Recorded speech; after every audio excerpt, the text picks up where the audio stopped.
we're sharing recipes using what's in the spring and summer. Right now we're in August, and quickly we're going to get going on this. What's in? Well, leeks. Leeks are one thing. So we're starting to get into that period where we think of our fall produce more so. So things like potatoes are going to be ready. Some of the winter squash is going to be ready as well. And then we're also getting into some of the later season fruits, apples, pears that are going to start to be ready. So yeah, we've got lots. So what's cooking there, Bianca? So we are making a summer tomato, leek, green onion, and basil frittata. Oh, yeah. And so this is great because it's breakfast, lunch, or dinner, again, because you can have a frittata with like a side salad and like grilled potatoes, and it's dinner. Yeah. Or you can have it just on its own, and it's breakfast. Yeah. So we just added garlic to the pan. Mary, I'm going to take some of those leeks from you now. Got Okay, it. Oh, beautiful. just whites and light greens. That's all you want. That's all I want. I just want Okay. the pretty stuff. The pretty stuff. So we put those in. And what I love about this summer tomato frittata is the eggs are just the base. So in the wintertime, you could use like roasted sweet potato and thyme or rosemary. So you can change out these seasonal ingredients to make them seasonal to when you're going. Oh, that smells so good. Smells Doesn't good it smell already. great? Thank you. And I'll take those green onions from you here. Yeah. A frittata is such a good drawer clean out. Yeah. You know when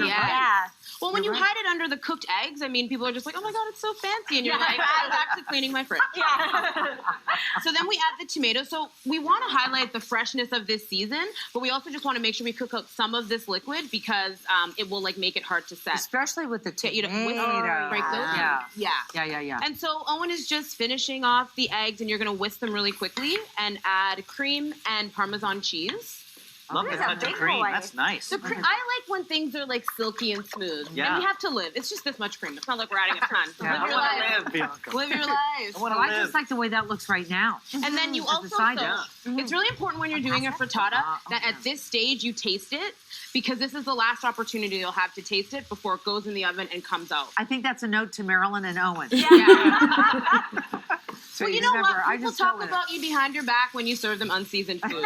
So then just whisk that in there. And then you're going to I undersalt. To be honest with you. I think I do. Everybody does. Taste as you go. Yeah, and you know what? I think it's because I do that the other day where we talk about don't have too much sodium. Yeah. But what I forget is that salt brings out the flavor. Yes. Exactly. So a little bit more is okay. If you're cooking it yourself, you know the salt that's going in. Like I always use kosher because it's actually less salty than like table salt. Right on. And it tastes so good. It just makes everything So when you're doing a frittata, sort of cut you ladies off. No, that's all right. But you want to make sure that it's all in an even layer kind of because if we're broiling it, we don't want there to be uneven burnt pieces. Okay. So go ahead and pour that in. Looks pretty even to me. Here comes the egg. Oh, yeah. Oh, yeah. It was Parmesan. Oh, yeah. But you can use any cheese that's like, you know, Asiago, Parmigiano Reggiano, one of those kinds. Sure. And so when you're making a frittata, it's important that as it sets up, you're sort of pulling away from the sides of the pan like this because you want all of the eggs to have an opportunity to get some surface area time so it starts to build a crust. Equal opportunity. So don't Always. Equal opportunity Affirmative frittata. action frittata. So, sorry. So what you want to do is when it starts to set up, it'll start to pull away from the sides, and that's how you know we're ready for the broiler. So Owen, we're going to pretend that this is set, and Owen is going to be chivalrous and take it to the oven for me. So say that again. When you can't what? When you know this time. So it starts to pull away from the sides of the pan, and you're doing this motion a lot. Like you might be like, "Am I overkill?" No, because you'll start to see it set up, and once it does, then you just let it cook. Run to the oven. Run to the oven. Yeah, that's great. And the oven is set at what? 350, 375. Honestly, I set the oven at whatever, and I just keep an eye on it. But when you're broiling something, when you're broiling something and it's hot heat, this is not the time to walk away. You stare at it. Yeah, that's wait right. for it to be done. That's what the light's for. Yeah, exactly. and because you always see people like they're like, oh, it burned it. It's like wasn't the oven's fault, baby. Yeah. So this is what it looks like.